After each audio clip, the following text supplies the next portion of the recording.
Olá, seja muito bem-vindo a mais uma aula do curso Visão Panorâmica das Escrituras.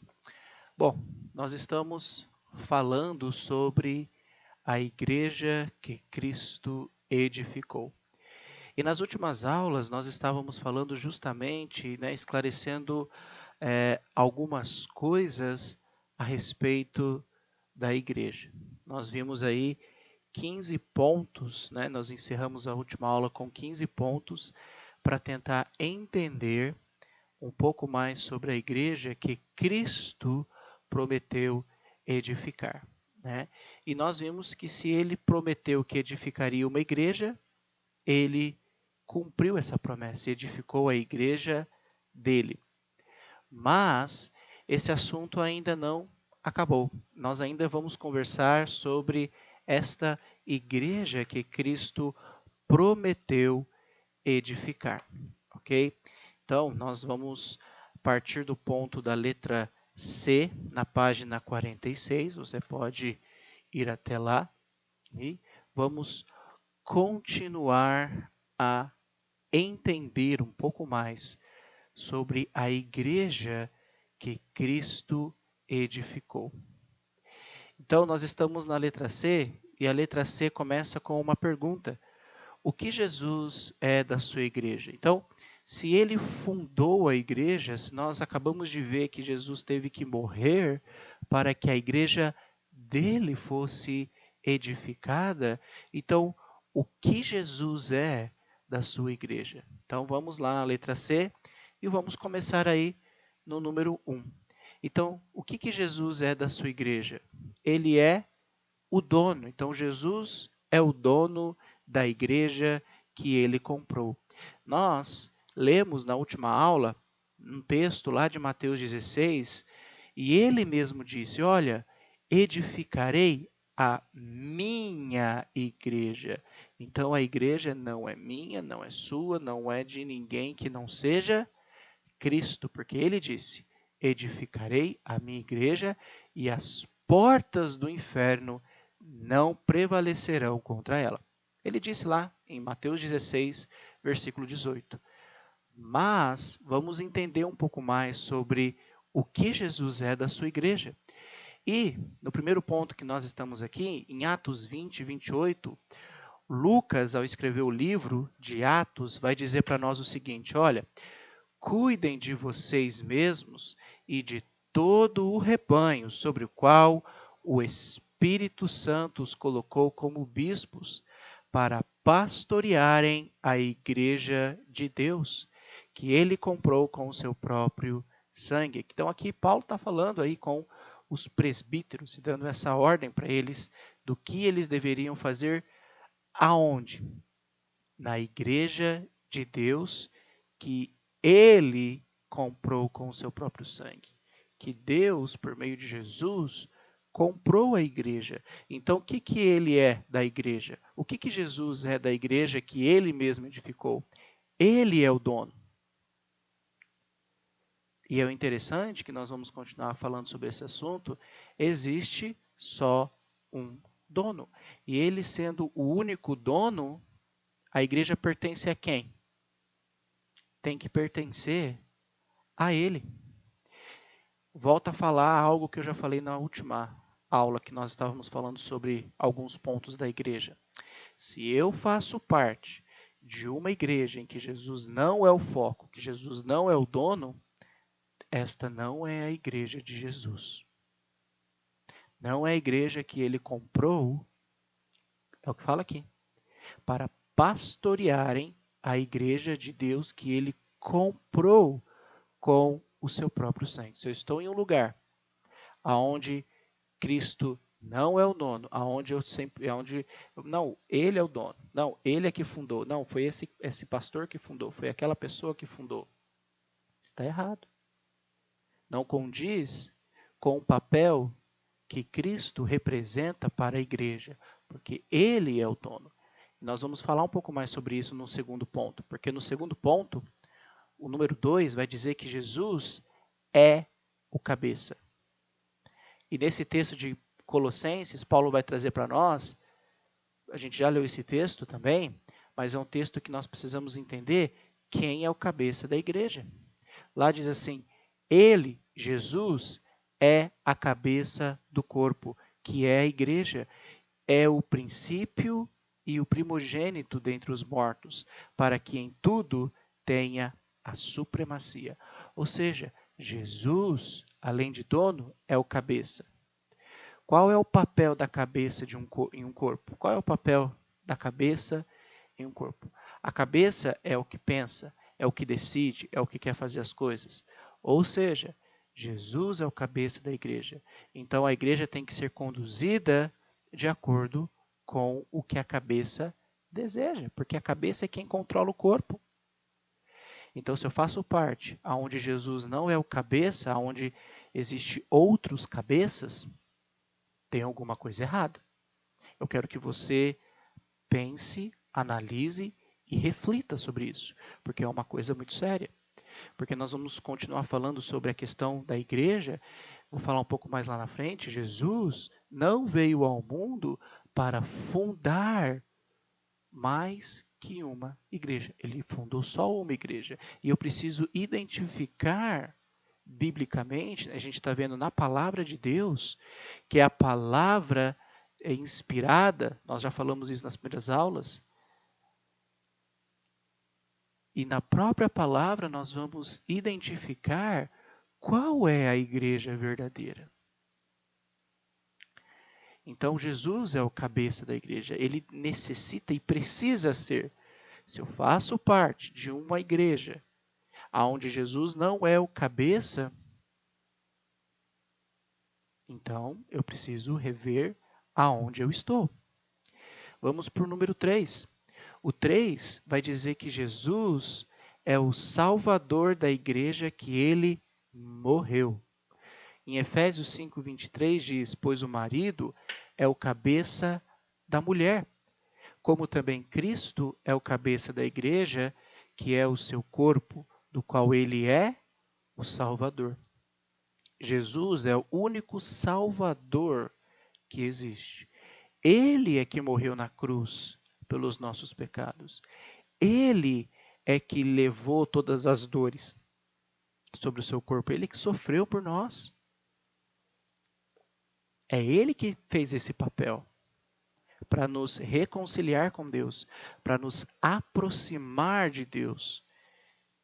Ele é o meu Salvador, o nosso Salvador. Ele é que traz a salvação. Ok? Então, nós falamos aí sobre esse ponto C, o que Jesus é da sua igreja. Então, nós vimos que Jesus é o dono, Jesus é o cabeça e Jesus é o salvador da igreja. Ok? Então, vamos continuar falando um pouco mais sobre Jesus e a igreja. E agora nós vamos falar do ponto D. O ponto D vai dizer para nós, se Jesus, então, ele é o dono, ele é o cabeça e ele é o salvador, então a letra D, a pergunta é, qual é o relacionamento de Jesus com a sua igreja? Então, qual que é o relacionamento que ele tem com a igreja, que é dele? Então, número 1. Então, nós somos rebanho de Cristo. Ou seja, estou aí na página 46, na letra D, você acompanha aí na sua apostila. Então, número 1, somos rebanho de Cristo. Ou seja, quem deve ser o pastor desse rebanho? Quem deve ser o pastor? Quando alguém me pergunta para mim, quem é o meu pastor? Jesus é meu pastor. Ele é quem vai conduzir o rebanho. Nós vamos falar um pouco mais sobre o pastorear, né? Que existem pastores na igreja, mas a gente vai falar isso na próxima aula. Mas o supremo pastor é Cristo Jesus. João 10:16 diz: tenho outras ovelhas que não são deste aprisco. É necessário que eu as conduza também.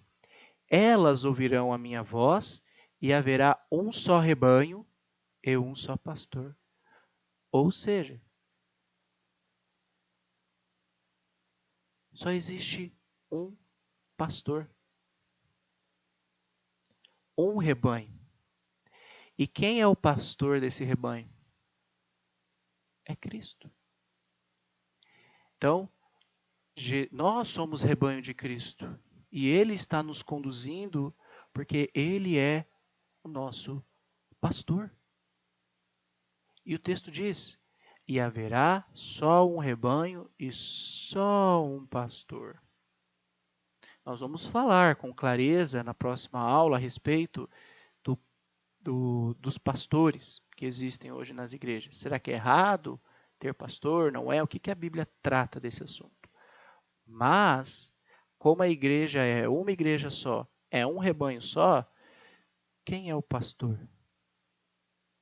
Cristo Jesus é o pastor desta igreja, é o pastor da igreja dele.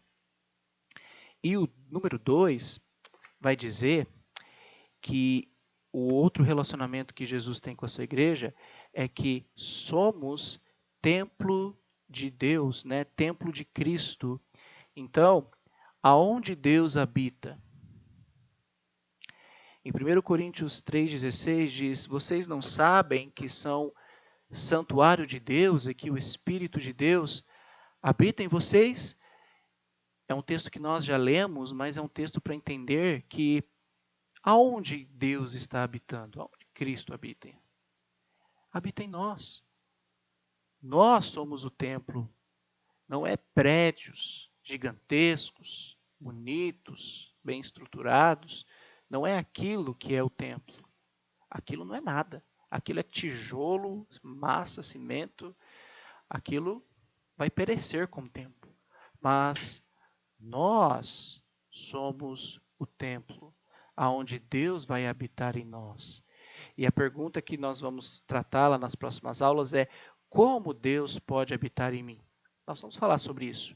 O que eu faço para que Deus habite dentro de mim?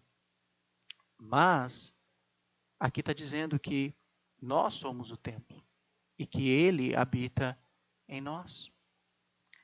Vamos para o 3. Então, o 3 vai dizer que Cristo, né, somos corpo de Cristo. Então, a pergunta que eu faço é: quantos corpos ou cabeças existem? Então, nós estamos falando, né, eu vou falar sobre 1 Coríntios 12, 27, que diz: ora, vocês são o corpo de Cristo. E cada um de vocês, individualmente, é membro desse corpo. E é interessante que Paulo, ele está falando no singular. Ele não está falando em corpos. Ou seja, na igreja de Jesus Cristo, na igreja de Cristo, não existe igrejas. Existe somente uma igreja. Não existe corpos, existe o corpo de Cristo. Eu quero que você entenda que não existe anomalia na igreja do Senhor. E eu quero fazer, e tem um desenho na próxima página, porque eu quero que você entenda essa questão do corpo. Conforme os textos que nós estamos lendo, nós vemos que a igreja é somente um corpo, né, de forma espiritual. A igreja que somos nós já falamos disso, nós, como membros da igreja, somos o corpo. E Jesus é o cabeça. Ou seja, só existe um cabeça, só existe um dono. E é Jesus Cristo. Mas, infelizmente, no mundo religioso, no mundo denominacional, existe uma certa anomalia. E eu vou explicar para você, e eu quero que você reflita no que eu estou dizendo e medite e pense aonde é que eu estou inserido. Então, o exemplo número 2 é um exemplo claro para que você entenda da Igreja Católica. Na Igreja Católica, eles colocam que o Papa é o cabeça da Igreja. Mas nós estamos vendo na Bíblia, e nós vamos ver na próxima aula também, que esse título não existe. Não existe o papado, não existe a sucessão papal. Isso não existe. Né? E eles colocam que o Papa é o cabeça da Igreja. Mas a Bíblia não trata deste assunto para nós, né? Por quê? A palavra de Deus é a nossa autoridade, a nossa única inspiração, aquilo que vem diretamente de Deus. E se fosse totalmente relevante o fato de existir o papado, pode ter certeza, absoluta, a Bíblia trataria disso. A Bíblia falaria disso abertamente, porque Deus, a forma como Deus quer, né, a forma como Jesus quer que a igreja seja conduzida, já está registrado nas Escrituras. E, infelizmente, essa é uma doutrina falsa. Por quê? Porque num corpo não existe duas cabeças. O Papa não é o dono da igreja. O Papa não é o cabeça da igreja. Ok? Então, já é uma anomalia. E nós acabamos de ver que existe somente uma cabeça e um corpo. E Jesus é o único dono da igreja. Não existe outro dono, não existe outra cabeça, não existe outro Salvador, a não ser Jesus. Então, essa é uma doutrina aí que o catolicismo ensina, que o Papa é o cabeça da igreja aqui na Terra, que o Papa é o que decide as coisas pela igreja. Errado. Quem é o dono? Nós já falamos. Quem é que determina como a igreja tem que ser conduzida? É Jesus. E onde eu vou descobrir isso? Através da palavra. E nós vamos ver com clareza como a igreja do Senhor Jesus, como a igreja de Cristo, que Cristo é o dono, por isso o nome tem que ser de Cristo, porque Ele é o dono. Tem que ser conduzido do jeito que Ele quer. E o terceiro exemplo é uma forma para você pensar o meio denominacional nos dias de hoje. Eu já comentei um pouco lá atrás que hoje no Brasil existem aproximadamente, mais ou menos, mais de 30 mil denominações. E olha que coisa interessante. Pensa comigo. Eu já tive a oportunidade de conhecer várias denominações, várias igrejas. E em cada lugar que eu vou, infelizmente, é ensinado a palavra de Deus de formas diferentes. Eu vou na primeira igreja, eles ensinam dessa forma. Eu vou na outra, eles ensinam diferente. Eu vou na outra, eles ensinam diferente as coisas que estão na Bíblia. Então, esse é o grande problema. E em cada lugar que eu for, você encontra um fundador. Então, na igreja tal, eu pergunto sempre para as pessoas, quem é o fundador da sua igreja? Ah, é o fulano de tal. Ah, eu vou na igreja tal. Ah, quem que fundou a igreja batista? Quem fundou a igreja tal? Quem fundou a outra igreja? Então, nessas igrejas existem essa anomalia. Por quê? Porque você vai ver quem é o cabeça dessas igrejas. Geralmente é o fundador.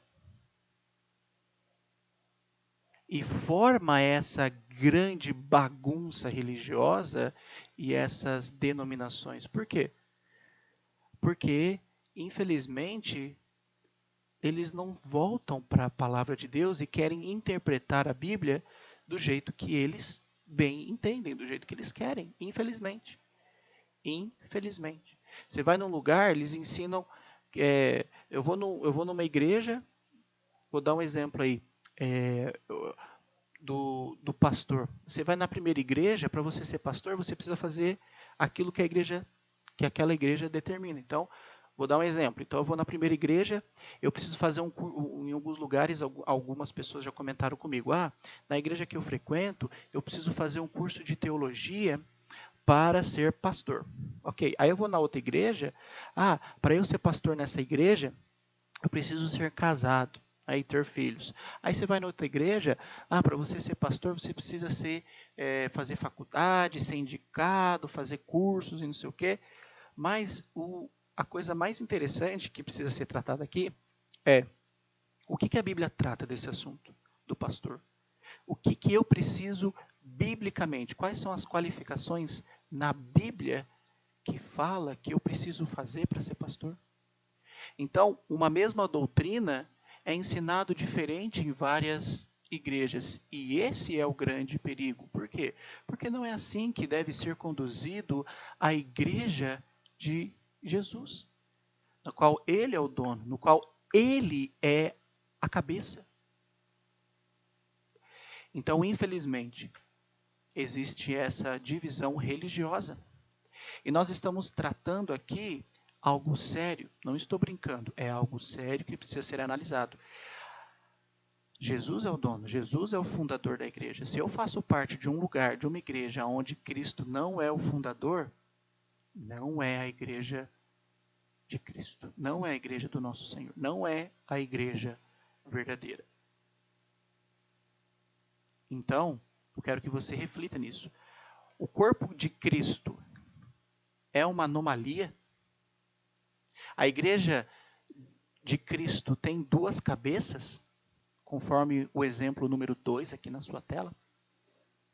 Então existem duas pessoas que mandam na igreja. O corpo de Cristo é uma anomalia, onde existem várias ramificações, onde cada lugar que eu vou ensina uma doutrina de forma diferente, onde existem vários fundadores.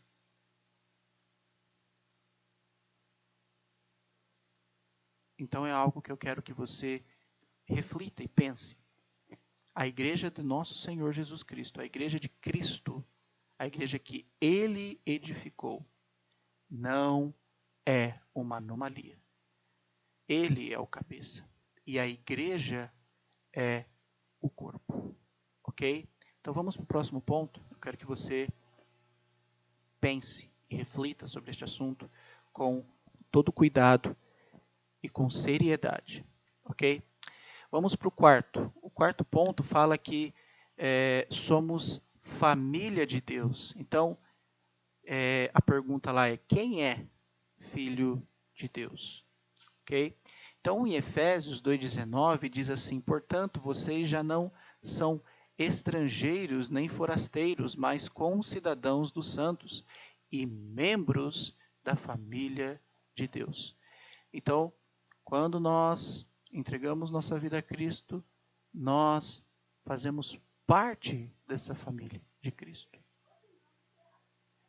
E nós, como família, nós temos Deus como nosso Pai. E o quinto e último ponto dessa letra D é: somos noiva de Cristo. Não é? Então, lá em Apocalipse 19:7 diz: regozijemo-nos, vamos nos alegrar e dar glória, pois chegou a hora do casamento do Cordeiro e a sua noiva já se aprontou. Então, a noiva é a igreja. Jesus é o noivo.